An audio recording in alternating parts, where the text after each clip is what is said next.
Jadi kalian kalau misalnya menjalankan desain apapun itu, urutannya itu pasti ini, udah pasti. Nggak akan beda jauh dari yang saya jelasin sekarang ini. Jadi kalian itu harus ingat urutan kerjanya.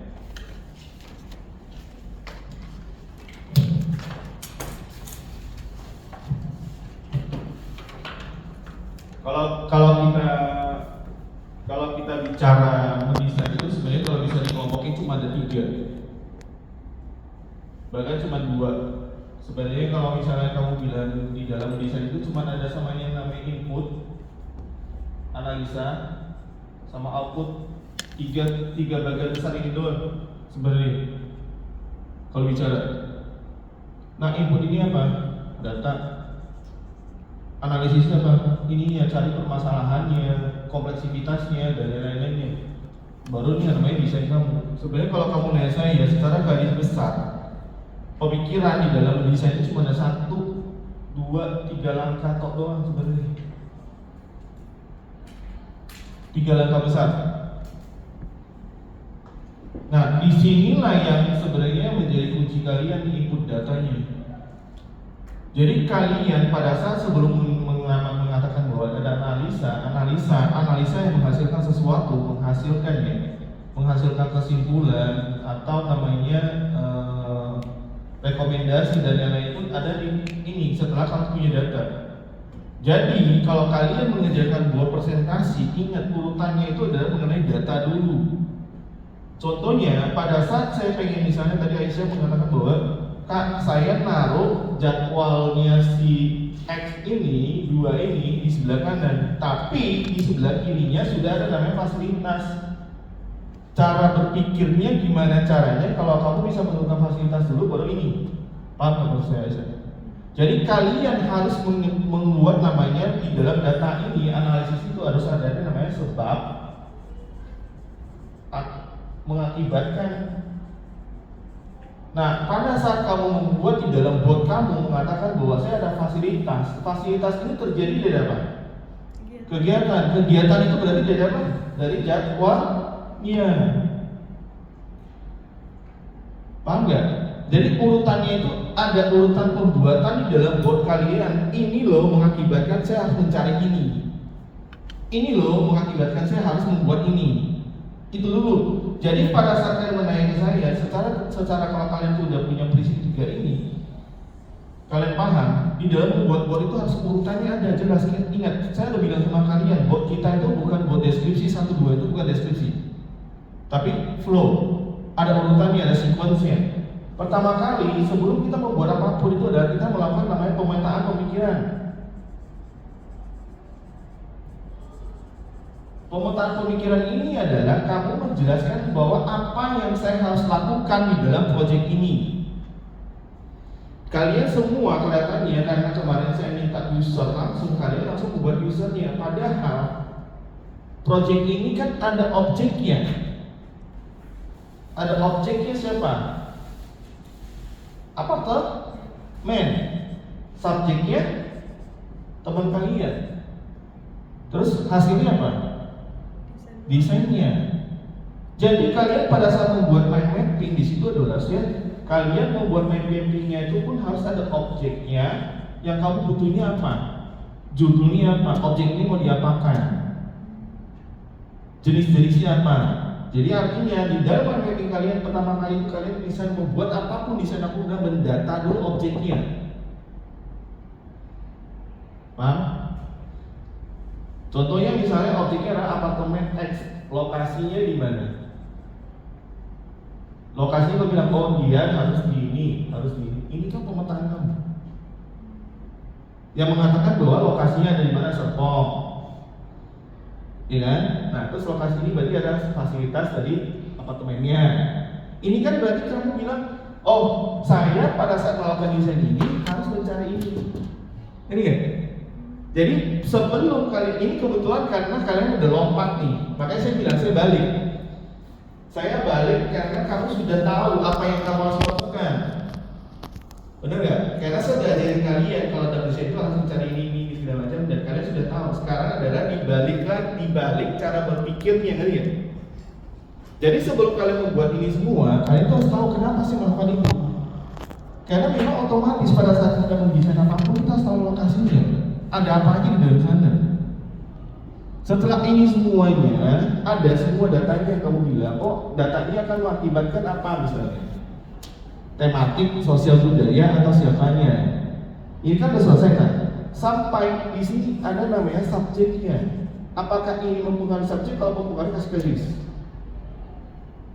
Apartemen pengaruh nggak terhadap subjeknya? Pengaruh. Mengakibatkan apa? Cuma ada kamar sama studio. Paham nggak? Jadi mind mapping itu bukan urutan itu berjalan, tapi ada urutan sequence-nya. Ini saya butuhkan apartemennya memang tadinya kau bilang apartemennya studio ini ada pengaruhnya ke dia nggak? Kalau ada dikasih panahnya. Oh ternyata akhirnya ruangannya cuma bisa luas segini. Fasilitasnya nggak bisa full semuanya. Paham nggak? Jadi mind mapping yang kalian kerjakan itu, yang kemarin sudah dikasih yang panjang banget itu, kalian memang tidak perlu membuat sepanjang itu, karena itu udah belajar apa?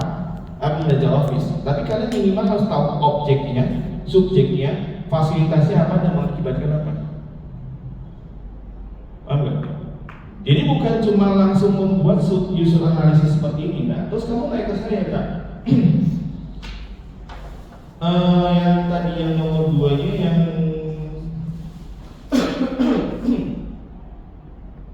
mana nih? Nah, terus ini kan sebenarnya kalau kamu nanya saya, harusnya urutan duluan mana? Schedule dulu yang dimana dia sudah ada namanya mungkin dia sholat, tidur dan lain-lain. Terus yang kedua kamu cari apa? No. Apa yang dulu? Ergonominya. Kegiatan menghasilkan aktivitas yang menghasilkan ada dimensi. Benar gak? Aktivitas ini kan yang menghasilkan dimensi. Orang masak ukuran berapa, ini berapa, segala macam, baru kamu bikin fasilitasnya. Kalau kita nanya benar gak? Kan saya harus tahu dulu. Contohnya misalnya, maaf, aktivitas anak kecil dewasa sama nggak? Terus jawabannya kamu harus cari tahu dulu apa? Ergonomi anak kecilnya, baru menentukan buku. Betul. Paham nggak sekarang sequence-nya? Urutannya. Jadi segala sesuatu sebelum kalian membuat, kalian harus tahu dulu. Ini kenapa saya putusin ini ya? Karena saya udah tahu ergonominya. Anak kecil misalnya duduk, kamu bilang dia ada duduk kegiatannya, berarti kamu harus cari tahu anak kecil duduk berapa ukuran, baru kamu cari ukuran fasilitasnya. Paham nggak sekarang? Karena saya sudah tahu kenapa saya harus mencari X, baru saya bisa membuat Y. Jadi pada saat kalian membuat ini pun kalian harus bisa berpikir dalam kalian diri sendiri. Ingat, segala sesuatu yang kalian putuskan itu harus ada sebabnya. Jadi sequence urutannya itu adalah mencari sebabnya dulu yang mengakibatkan apa. Begitu saya tahu sudah jadwal kegiatan ini namanya kegiatan. Begitu saya tahu harus cari mengenai ukuran kegiatannya atau ergonominya, baru saya mencari fasilitas. Benar nggak? How to think-nya benar nggak, Raffi? Saya sudah tahu mau menggambar menggunakan spidol, saya cari spidol dulu atau ada kegiatan dulu? Baru cari spidol kan? Kalau misalnya saya mau menggambar menggunakan pensil, saya cari spidol, salah nggak? Salah kan? Nah, padahal saya bilang menggambar menggunakan spidol, tapi saya carinya pen, saya kasihnya pensil, salah nggak? Itu. Kalau kamu misalnya menentukan fasilitasnya duluan, saya akan bertanya apakah fasilitasnya benar. Artinya kamu menentukan duluan, tapi secara konsep urutan berpikirnya salah. Kamu kayak saya boleh kan begitu, bisa aja. Cuma ingat, kamu harus kalian di semester 1 atau di awal kalian harus belajar namanya sequence-nya itu jelas. Supaya apa? Entar di residensial, di retail, segala sesuatu yang kalian putuskan itu ada dasarnya.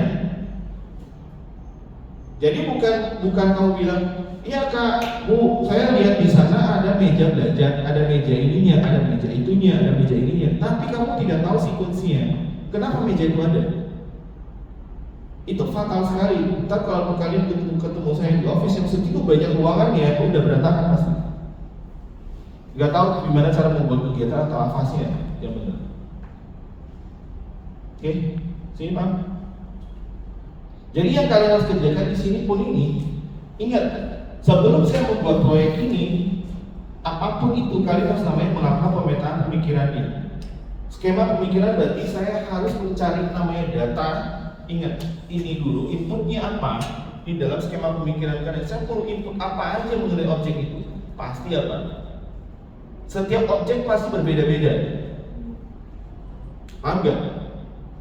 Pada saat kalau misalnya mendesain bilang kamu minta didesain kelas ini, tok, udah.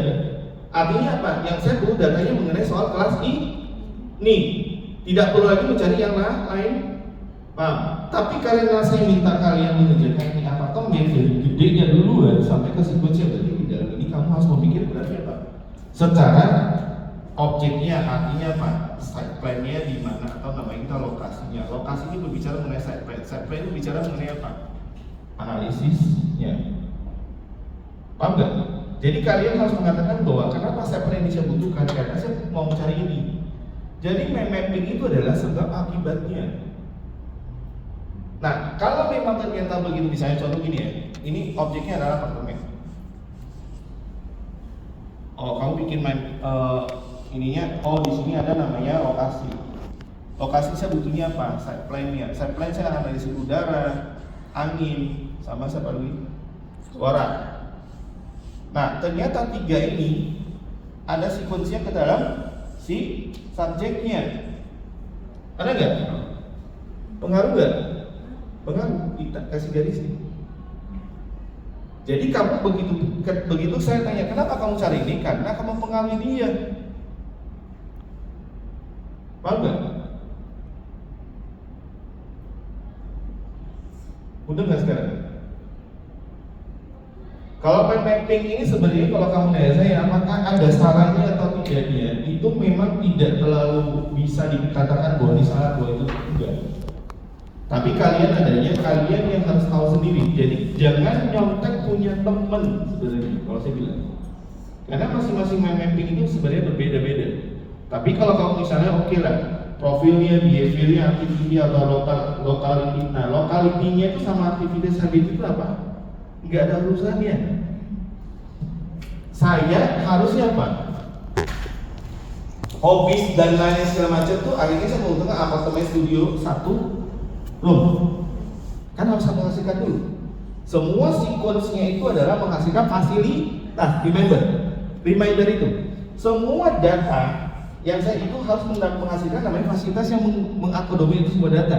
Artinya kamu tidak bisa langsung ke lokality langsung. Artinya harus apa? Lokalitinya mau terapin ke siapa? Ke warung, apartemen yang sudah punya namanya ruang dapur, ruang ini segala macam, baru kamu tarik bahwa ini ada lokalitinya. Lokalitinya apakah ke semua ini? Enggak ternyata misalnya. Oh, lokalitinya adalah untuk ininya. Paham nggak sekarang? Jadi kalau misalnya kita membuat di dalam mapping itu harus ada outputnya dulu pasti. Dari semua data yang tadi saya ambil sampai ini segala macam, ini suara segala macam itu menghasilkan namanya warung apartemen. Nah, kalau kamu memang duluan warung apartemen di depannya, lain ceritanya. Paham? Nah, begitu warung apartemen ini segala macam kamu bilang, oh ini ntar ada lokalitinya segala macam, baru kamu bisa bicara mengenai ke si subjeknya. Jadi kamu nanya ke saya, my mapping itu urutannya gimana? Tergantung kalian membuatnya. Nih, bingung nih pasti.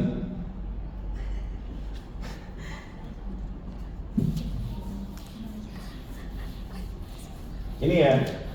Jadi saya tidak bisa bilang, makanya saya bilang my mapping itu tidak bisa sama semuanya. Ini saya kasih garis besarnya. Judul atau objeknya. Kamu bilang apa? Warung apartemen, atau misalnya kamu langsung quote-nya. Kamu bilang lokasi. Ini yang berhubungan dengan lokasi segala macam, fasilitas dan lain-lain, oke? Betul. Terus apa lagi yang dicari? Ternyata mendadak kamu langsung bilang namanya Marsha. Berarti bicara subjek. Paham? Nah, ini begitu kamu bicara subjek, terus ini amphibia segala macam, terus kamu bilang ada fasilitas ini, terus larilah menjadi warung apartemen, studio. Nah, baru di sini ada namanya ruang A, area B, area C. Paham sampai sini? Nah, ternyata ruang A, B, C-nya ini harus ada lokalitasnya. Paham nggak? Ini artinya saya menentukan subjeknya dulu, ada objeknya, baru lokalitinya. Lokalitinya baru desainnya. Boleh begini nggak?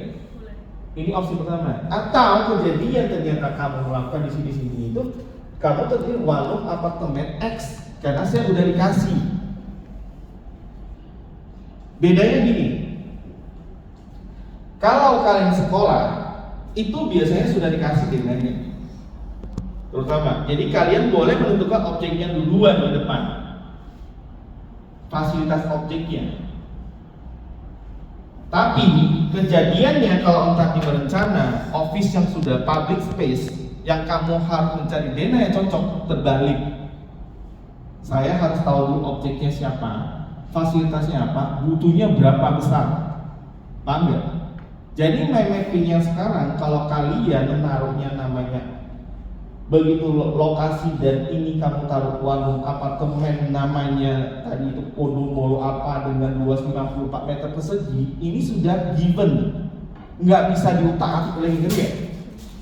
Kalau kalian memang sudah dikasih sesuatu yang sudah firm, kalian tidak bisa ganti. Lu boleh taruh duluan objeknya di depan, baru bicara mengenai orang-orangnya. Nah, yang pakai di situ tuh siapa? Misalnya ternyata kau bilang, oh ternyata di kamar itu tinggal 2 orang. Misalnya ada 2 orang, berarti 2 objek ini yang mempengaruhi itu. Paham nggak? Yang dimana pada saat kamu mendapat itu berarti liftnya luasnya berapa, ininya berapa, fasilitas apanya segala macam kan kamu cari dulu.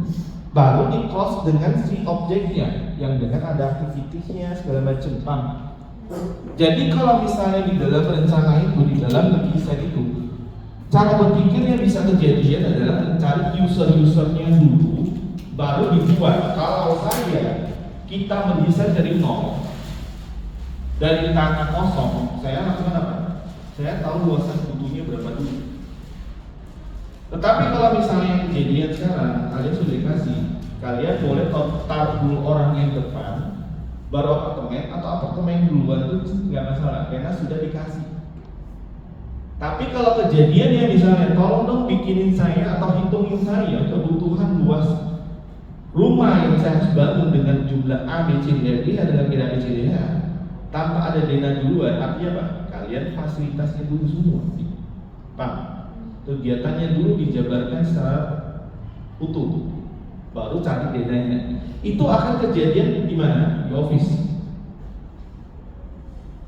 Karena dananya kalian boleh mencari sendiri. Kalau sekarang dananya sudah dikasih, entah di rumah tinggal pun dikasih. Retail kalian mencari sendiri. Nah, kalau dari retail kalian harusnya melakukan aktivitasnya dulu baru cari dananya. Saya butuhnya berapa? Pak. Mudah sekarang? Ngerti? Ada mana ya? Ini 2 cowok pasti nggak ngerti. Iya, saya kesel kamu kedua. Ya, skema pemikiran itu ada di bagian atas. Berarti nggak full. Sebaiknya nggak usah full. Jadi kalian boleh membuat ini. Saya sih menganjurkan setiap board itu ada pemikirannya. Jadi artinya gini, kamu sudah benar. Saya mengambil needed-nya di sini. Berarti kamu kan harusnya di sini ada needed-nya. Yang cuma ngomong secara needs-nya. Boleh kamu cuma poinnya doang. Needs 1, 2, 3. Begitu masuk ke dalam board itu, kamu boleh jabarkan secara lebih detail. Jadi skema pemikiran atau mind mapping itu boleh namanya kamu cropping di atas, gedein lagi, jabarkannya di tempat lain. Jadi kalau kamu nanya saya, apakah saya perlu jabarin semua, gambarin semua dalam kertas 1 kertas saja? Enggak. Tapi setidak-tidaknya kamu sudah tahu needs-nya itu atau kebutuhannya itu butuhnya furniture, furniture terus apalagi yang dibutuhkan itu sudah cukup. Nah, begitu kamu desain ruangannya, begitu kamu mendesain bahwa itu masuk ke dalam desain ada namanya dapur. Nah, apa yang mempengaruhi desain kamu terhadap dapur? Bikin mapping sendiri. Paham nggak? Enggak. Apa sih dulu? Jadi gini loh, mind mapping skema pemikiran secara mind mapping pemikiran itu dia dibagi menjadi dua, bisa banyak banget. Contohnya adalah pada saat kamu nanya saya cuma mendesain apartemen untuk si X. Saya cukup membuat namanya apartemen, objeknya secara itu, inputnya siapa, objeknya siapa. Terus harus ada lokal kontennya, ini segala macam. Nah, yang begitu pada saat kamu mendesain bahwa begitu di boardnya ada dapur dan lain-lain, kamu boleh ambil pemikiran ini, taruh di board atas kamu, detail lagi kan ya. Tapi yang di sini tidak perlu. Yang di board pertama itu cara berpikirnya, begitu saya itu ada dapur itu yang saya bilang ekonominya dan lain-lain, itu just it. Nggak perlu kamu jawab ekonominya, memasak berapa, nggak perlu sedikit itu. Tapi ini bisa kamu copotin, pindahin ke dalam board misalnya dapur itu. Dapur ada pemikirannya sendiri loh, tidur itu ada pemikiran sendiri loh. Paham nggak? Yang lebih detail. Berarti begitu kamu menjadikan mind mapping orang begitu area apa? Yang pakai area itu siapa? Dia ngapain aja? Dapur. Kan berarti ini dapur. Yang pakai siapa? Yang kayak gitu doang. Needed siapa? Di dapur itu butuhnya apa? Baru kamu desain dapur. Paham? Berarti tiap board tuh nyambung. Saya cuma bilang itu bisa dilakukan. Bisa, oke. Tapi kalau kamu akan lakukan pada saat mengerjakan proyeknya yang sudah besar sekali. Kamu harus mengerjakan one by one. Ntar di office, tiap ruangan itu harusnya punya mind mapping sendiri. Sekarang kan masih satu-satu. Perlu nggak sebanyak itu? Saya nggak tahu. Saya cuma membuat kalian tahu bahwa ternyata di dalam skema pemikiran itu bisa aja global dulu. Begitu masuk ruangannya saya detail lagi.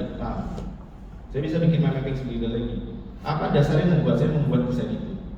Tapi secara garis besarnya sudah ada di pemikiran majornya, paham? Contohnya, saya nggak tahu teman kamu kalau habis dong. Mana ya? Tolong kalian silakan diperbaiki.